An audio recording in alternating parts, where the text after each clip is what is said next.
Yes, it is. Welcome to Tigs tonight. This is going to be one of those fun shows. I kind of have a feeling that we, by the time that we finish this little 30 minutes, that we will have only scratched the surface when we're done. I teased it last night, and I finally, after having this interview that I did for a year, and I don't even know if you could really call it an interview. It was more of a sit down. We're talking, and this guy starts telling this story, and I hit record on my phone. Never to know what would ever happen with it. It's like an hour or so, an hour and 4 minutes long, and it gets deep, needless to say. So I didn't think that I would ever put it out there. Didn't know what to do with it, really. So I was just, the other day, I was looking at stuff, trying to find trending things and stuff like that. And I saw this video of Jason Sands on Rogan that was claiming that about reptilian, grays, and Nordic aliens, where while he was working for a UFO program, super wild stuff. But after I listened to that, I went, oh my Lord, this is exactly what that guy was talking about. I need to revisit this. I've been wondering, what do I do with it? So you're going to see that. You're going to see what I'm going to do with it.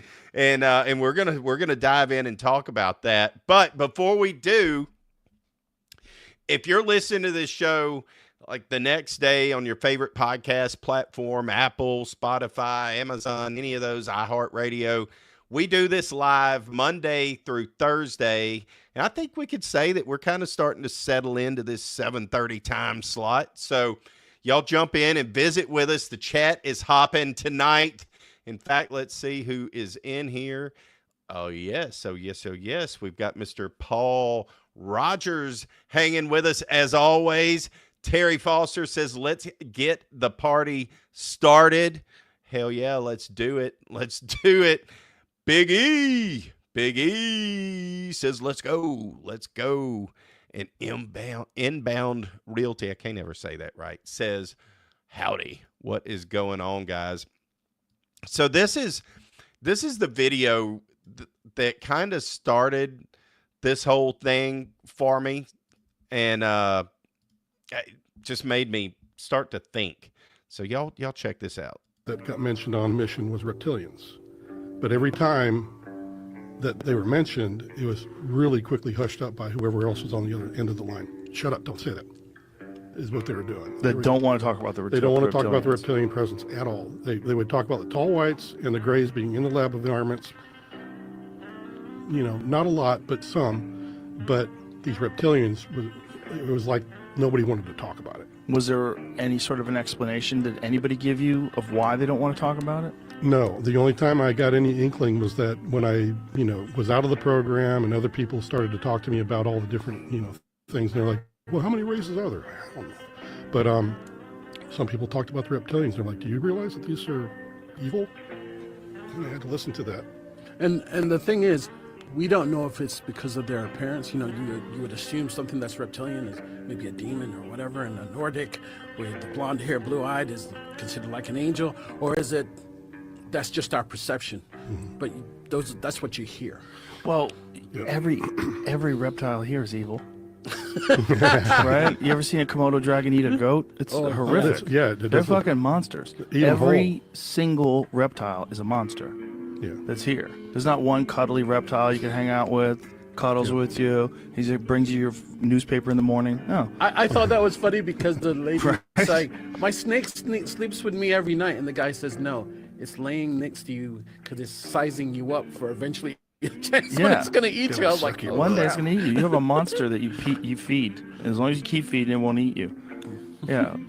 People with pythons for pests. Well, to give it some credibility, I did do some research after that person talked to me, because that there is a reptilian race that is very malign like that, and they even have, according to what I read, this one race has a penchant for blood for some reason. It's like a shark frenzy with them. They have like a real reptile. It's a euphoric experience for them. Yeah, a reptilian race that does that. It just makes you wonder.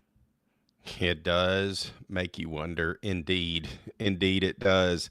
It's so I kind of third type that's kind of goes a little, kind of goes a little bit deep, a little kind of. But whenever I heard these things, these were all like trigger words to me of like, holy cow, that's what that guy was talking about. That is what that guy was talking about. So without any further ado, let me show you guys that. It's about 4 minutes long, so bear with me. But this story, imagine hearing this, just listening to it. You can hear there's a little bit of a background. I have disguised the voice just a little, so that because he wants to remain anonymous. He doesn't want anybody to know his name, doesn't want anybody to see his image, doesn't want to know where he's at or anything like that. So trying to keep that for him. But here is the video.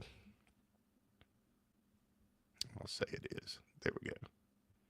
I've always been connected to every single living thing on this planet. I always had a realization of that. I also know that animals do not react to me. They ignore me completely. They come to me. I have a talisman. I'm half Cherokee and half Irish. Okay. From Celtic blood. And those are two terrible bloodlines for warriors and for hunters and gatherers. And I was born with this from my grandmother. But I went way down in the swamp till I got to the water. I was standing on a hill. There was an oak tree that I could never wrap my hands around. And I thought I saw a black hog, a Russian boar, in the water. The water wasn't about 6-7 inches deep. I thought he's drinking water. I had a single-shot Winchester Model 37, 12-gauge shotgun, and I took my 6-shot out and put buckshot in it. And I opened up on it. And the hog stood up on 2 legs. And it stepped backwards 3 steps in line with that tree. When I saw that, I said, that's not a hog, and that's not a man. I had already talked to a Jewish man and his wife who spent time in Auschwitz. I knew who they were. They didn't know that I knew who they were or what they were. They were supposed to be Baptist ministers. My brother took me to their house. Their last name was Niemann. That's Jewish. I said, sprechen Sie Deutsch? And they looked at me. I said, das ist Juda? I said, yeah. And what does that mean? Huh? What is You're that? Jewish. Oh, Yeah. okay. In German. Okay. Yeah. Well, in the beginning of the Bible, in the book of Genesis, Noah lands on the Mount of Ararat. It's not a mountain, it's a whole mountain region in Turkey. He lands there, and the first thing that they encounter is Nephilim. It's in there, read it. It's only in the book once, our book. King James removed all the books of Apocrypha out there that tell you everything about Bigfoot. He's not what you think, and I know he's not. I shot this thing and hit it, and dust flew off its hide. And it stood up and walked backwards. I stood there. I didn't budge. I was not afraid. I'm not afraid of anything. Yeah. I wasn't afraid. I stood there, and I knew what was going to happen before it did. And he stood up and put his head a good 11 feet into the fork of that tree and looked me right in the eyes, and his eyes was that color. They were And we red. looked at each other for about 5 seconds, like I'm looking at you. That gun, I kept it down and didn't move it. He looked at that gun for a split second. He kept looking in my eyes, and he turned to run. When he turned to run, his whole damn body turned. He didn't turn his head. He turned and he started running.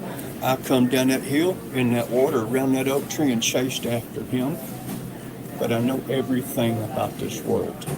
And something happened. Something happened. And I knew it wasn't right. I could never catch him. There's no damn way. This thing was doing 8 to 10 foot strides. There's no damn way. No. And I knew it. He ran into a thicket of cypress trees bigger than him, and that's when I stopped. Yeah. And when I stopped, I stood there for a good 10 minutes and listened. The mosquitoes quit. The birds quit. The frogs quit. The wind quit. Everything stopped. Just went silent. Time, no. It was different than what you were thinking, your reality. Time stopped. Whatever, I found out later on what's going on. These are not what you think. These are Nephilim, is what they are. Okay. They brought here. They came here. These were not men, as you know it. These were 2/3 angel, 1/3 man, and they were giants. Every damn one of them were giants. Yeah, I mean, wow, right? It's just, that's mind blowing to me, and just that's the first 4 minutes of the conversation. I would say it's the first 5 minutes of the conversation. I mean, I edited a little bit out at the very beginning, which is super interesting. But I mean, he is flat out convinced of this. I'm not going to say that he is wrong. I have not, but he is convinced. Like I said, it goes for an hour with this, on and on. So thanks to technology and where we're at today, I was able to get ChatGPT to break this down for us. So I'm going to run through all of this and the whole story, because if y'all think that was good, it just keeps on going and keeps on going. And I'm sure at some point in time, I will put it all together in a full video, because it's a little time consuming to do it. It wasn't a video interview. It didn't sit there and interview him. That's just the audio. But man, it is wild stuff. Blasey is in here. Blasey and I just recorded, we did just record a podcast. Blasey, JR may be hopping in here in a minute. Oh, look, I didn't see you there, JR. Almost missed you again. Hey. Almost missed you. There is JR. He is in the house tonight. Did you have a chance? Did you see that video? I did not have a chance yet. Oh my God. That's what's the point? Okay. It's okay. Well, you'll have to go back and watch it. I'm going to tell you it's good, because I can just tell you the whole story of what's happened with this guy. So basically, this guy, let me just kind of back up. In the story, in the whole thing that we talk about, he covers Bigfoot, Nephilim, biblical history, UFOs, demons, and government cover-ups, all wrapped into one very intense personal experience. I mean, that is the best way to say it. What you just missed, JR, is he shot Bigfoot and it ran off. You missed the best part, but that's okay. Wow. So he claims right off the bat, this guy claims to have a sixth sense, and he has a third eye, and he's been spiritually aware since childhood. And he grew up in a troubled home with alcoholism, drug addiction, violence, but he found God at a young age, despite never being exposed to religion at home.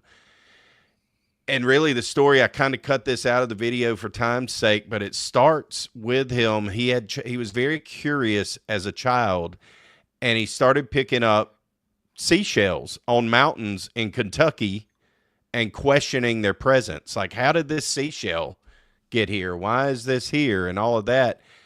And people ridiculed him and found him to be different, and all of that. Just thought he was crazy, for lack of a better term.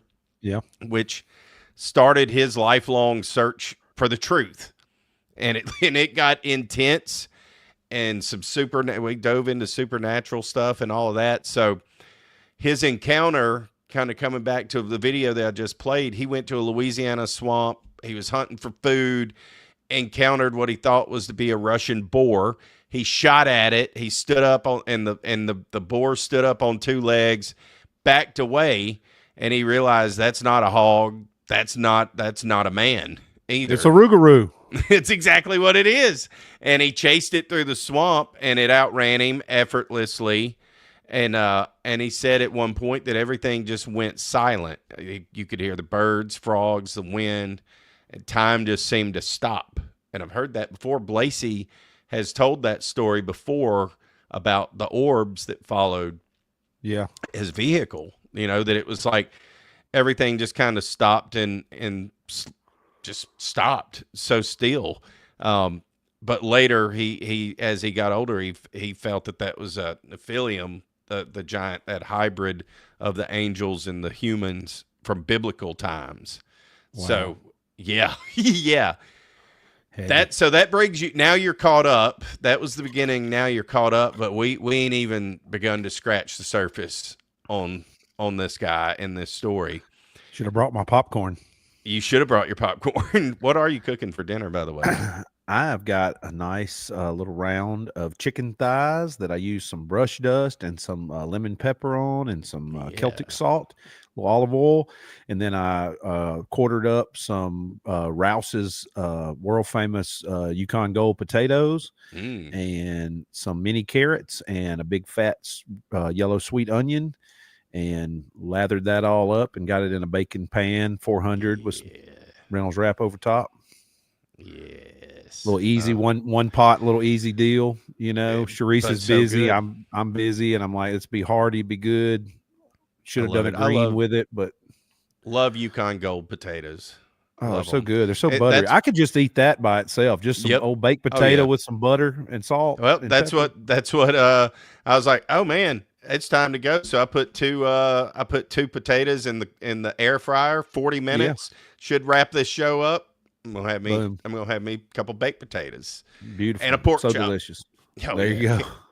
Can't go wrong. Can't go wrong. Yeah. But shout out to Butcher Box. I hope we need to reach out to them and see if they want to partner up and let them help us with the cast and advertise for them, because I love Butcher Box. I've been on Butcher Box for several years now, and I absolutely love it.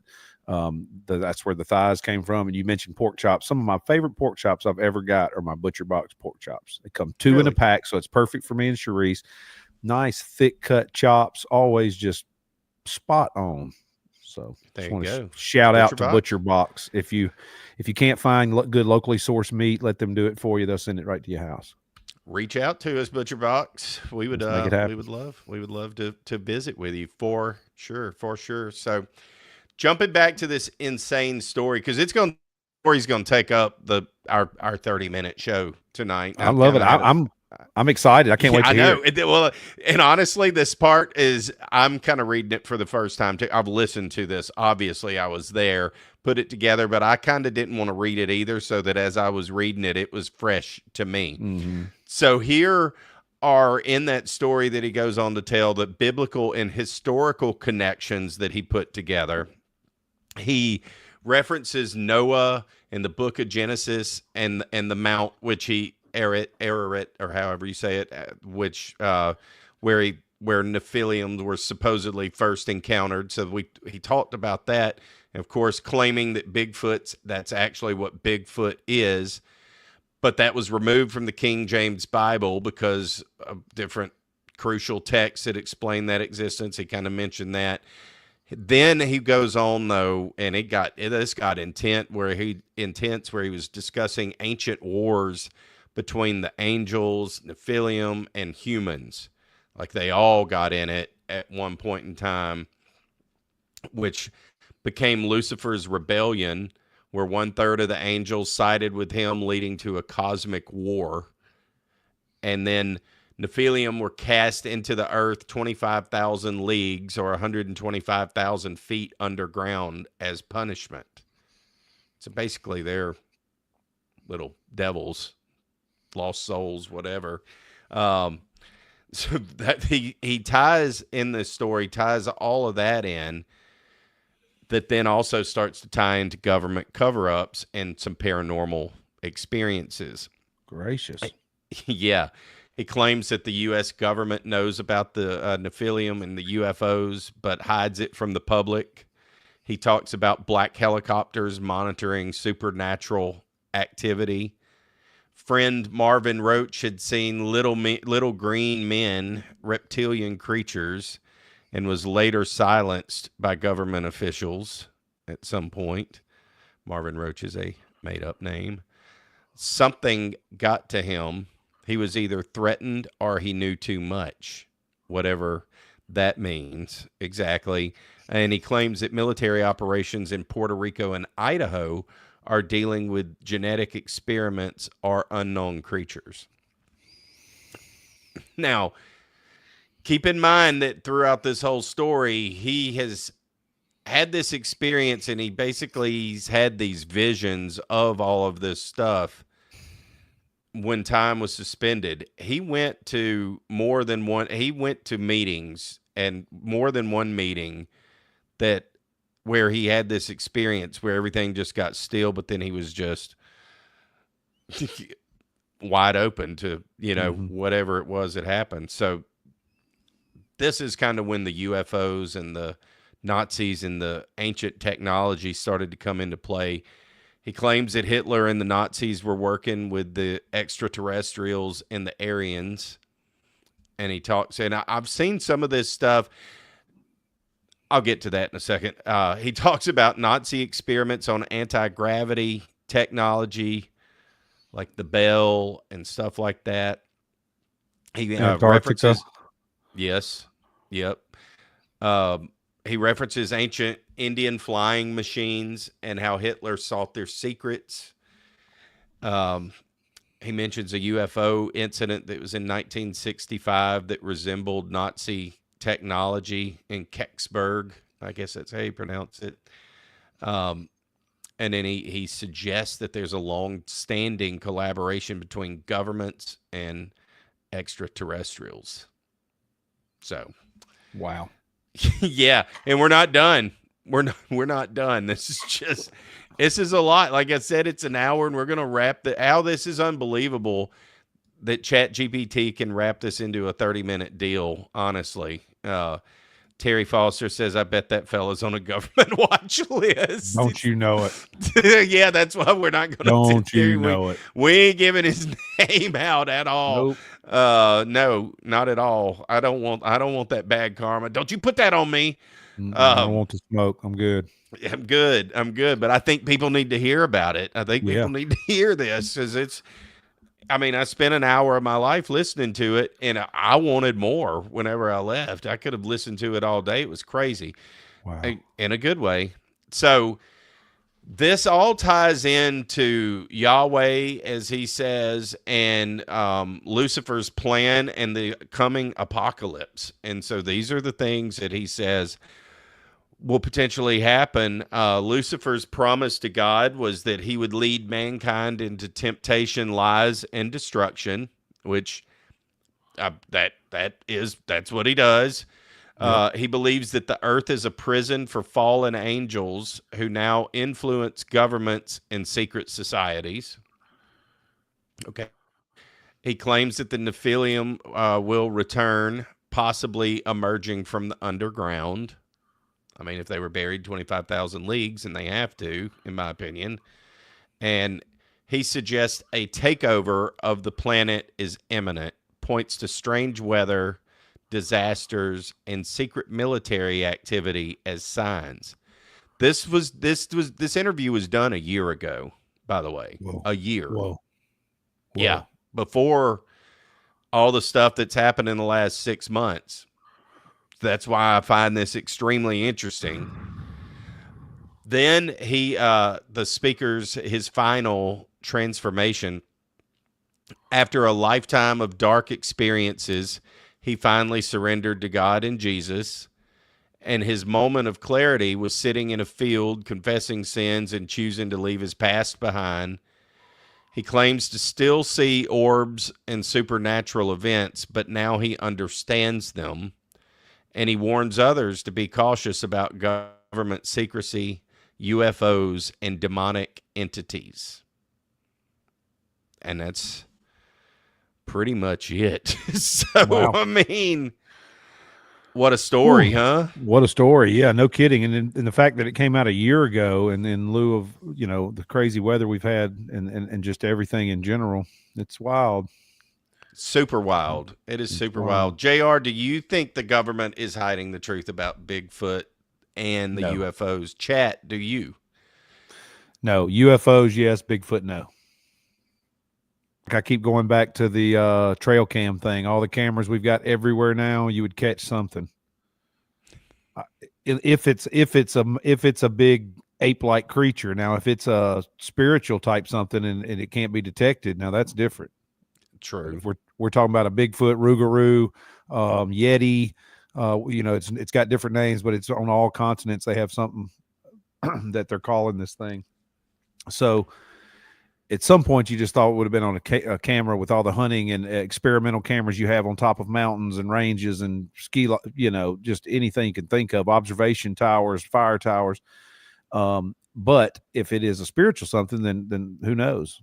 And, I think that's why a lot of the alien stuff goes undetected. It's because it's just, we don't, can't comprehend. But then again, I don't know. Then you hear some of these high level military guys talk on Joe Rogan, and I mean, radar could knock them down. I don't know. I know there's so many just unknowns. Hopefully, so many unknowns. Some of those will get revealed as in this administration, as a lot of stuff is, but I don't know. I don't know. Jacob Melanson says March 8th, Nephilim burgers will be served by Chef David, spiced with the finest, from Cajun 180 in Morgan City, Louisiana. Shout out to our Cajun Blend 180. Yeah, that will be great, and I'm looking forward to enjoying some of those burgers. Paul says Bigfoot, no. Bigfoot, no. Do y'all think that the reptilians are controlling world governments, or is that just crazy talk? Reptilians, I don't know. That one's kind of tough there, buddy. 180 Cajun Blends. Is that who you were just talking about? Yes.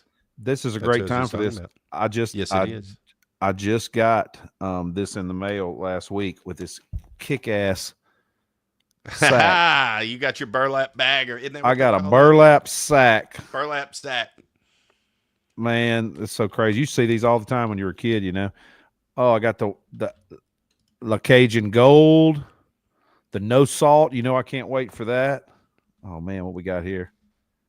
La Cajun Gold. Oh, this is a rim that you rim your glass with. That's exactly right. And you can also, he talked about it on the show that we had him on. He puts it on fish, if I remember correctly. Yeah, lemon wash salt. Oh, that's going on a mocktail for certain. Cajun Trinity. Cajun Harmony barbecue rub. Oh my! I'm using that this week finally. 180 Dream, Valor Gold all purpose, man. Oh man, this is going to be fantastic. Thank you, Cajun Blends so 180. Oh, I love it. And there's no salt is going to be great because I like to do some stuff sometime lower the sodium levels if I know I've had a lot. Right. Yeah. Y'all go back and watch that show with Dave. I still have clips that I need to cut up. I'm so behind on that stuff, but I'm going to definitely make some because I sampled them as we were going. Doing samples, and that's a lot to do. And they were the Chad had a little bit of fun that night because I was. You can only put so much season before you're going to get you're going to feel a little bit of it. But it's super well done. I've been using it in just dustings of some things just to enhance, and a little bit goes a long way. And he kind of explains that, and it's very, very true. Very true. What is going on, Olivia? Olivia is on her dad's account saying hello. Gabby's daughter. What is up? What up? Yo. Tigs Biggs. What is up, Bubba fan? 69's been a while since we have seen you, man. Been a while. Thanks for stopping by. Terry Foster says, at this time in the grand scheme of the universe, I can't say a definite no on any oddball idea. He is correct. Terry is an admin on the Tigs Bits, formerly the Tigs Bits podcast discussion board. Now it's the Tigs Bits HQ, Tigs Wigs HQ. I can't remember what I named it this morning, but we've rebranded it, renamed it, and that's a place where you can post memes, show ideas. It doesn't really clog up the main feed, so to speak. It's just a private group. So I'm expecting some fun from that. Big E's an admin. Terry's an admin. Richard Longwood is an admin. Paul is an admin. So y'all get after it. Y'all start having fun, post in there. Keep it relatively clean. There's still plenty of folks that are on there, but within reason, but have fun. So hopefully, I'm hoping that becomes a source for the show at some point, you know, that just another thing of like, did you see this? Somebody posted on our page this. Just be fun to say. Love it. For sure. Yeah. Bubba Fan says that Big E and Longwood are good guys. Yes, they are. Terry says it's the place for us redheaded stepchildren. It is. It's going to see. Now, Terry, here's one thing I do want to say. Do not get me banned. Y'all don't get the page banned from Facebook and all of that. I don't want to have to remove your admin privileges. But other than that, I was telling somebody yesterday. I talked to push the limits. Yeah, push the limits. Hey, I was talking to one of my best friend growing up on the phone yesterday, and we were catching up, and we were talking about how it's so funny that some memes, sometimes it's a bunch of mess. Usually social media is just a bunch of mess, but some good stuff, you know, you see your friends' kids and family members you hadn't seen, and you get to check out cool new stuff. But the memes that they come up with on some of them, especially on Instagram, they just hit home with me so good. I'm like, man, of all the stuff I hate about technology, when they show me one of them memes that just gets me in the gut laughing, it is just so good. I'm like, damn, that is right on time. Something about one of my new favorite ones is the two wizards standing there and they're looking out the horizon. It's like me and bro hadn't seen each other this, and we get together, you know, just something. And it's like, oh my God, that hits home so hard. Or something about like, it'll be somebody flying. They're like, you know, me and the Benjamin, you know, 10 minutes after she clocking out of work or something crazy. And it'll just have me laughing so hard. Our whole government is now being partially done by memes with Elon, which is hilarious. It's going to be huge. Huge. They're going to be huge. The memes. We had fun. We had fun on our Bubba show tonight. So I think y'all will enjoy it. Bubba Fan says, did you like meeting Gene Lasker? He's the funniest dude. I loved it. I got to shake his hand. Here's how it went down. Very much so. I'm pretty sure I told this on one of the shows, but yeah, Lasker comes in on his motorcycle. Y'all have seen that. And I was at the very end. We had us a Mexican standoff. He was about to run over me, or I had to get out of the way. I got out of the way. He won that. Alex Stein and I did a little piece about it. I haven't seen that yet.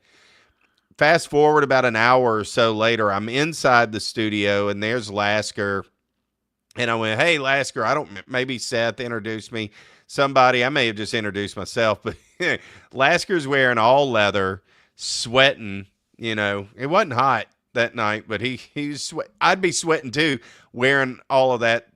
Wearing all of that he had on. Oh yeah. I go, hey man, I'm Brantley. I'm Tigs. You know, Tigs with Tigs Bits. That's a stupid fucking name. That's exactly what he said.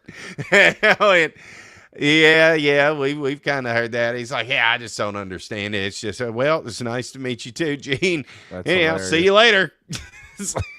So yeah, that was hilarious. I did dodge that clean, but yes, that was my interaction with Lasker. Cool dude. He was funny. Just hot. He was hot and ornery, and that was just. Hot and horny is definitely correct. That is definitely what he was. Yeah, it was hot and ornery. He's hot, ornery, and horny. I can tell you that. It was like meeting a wrestler probably or something, huh? A wrestler just got out of the ring. He's trying to leave, go to the bar. That's exactly what it name. Was. Rawr. Exactly what it was. He came in hot. It was all about Gene, as it should be. And then we were leaving when he left. He almost ran over me on the damn way out too. I have a video of him leaving. Gene has it out for me.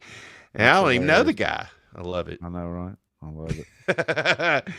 I love it. All right. Well, we always keep it short on here. Let's go have us that baked potato, and you go have you that good stuff. And yes, sir. Thank you, 180 Cajun Blends, man. I appreciate that hookup. I'm gonna put that to you soon. Thank you to everybody who supports the show in any shape, form, or fashion. Thank you to our sponsors. Thank you to the Tigs Wigs out there.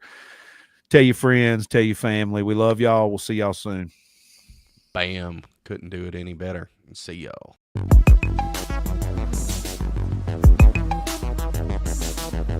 It's Tigs tonight.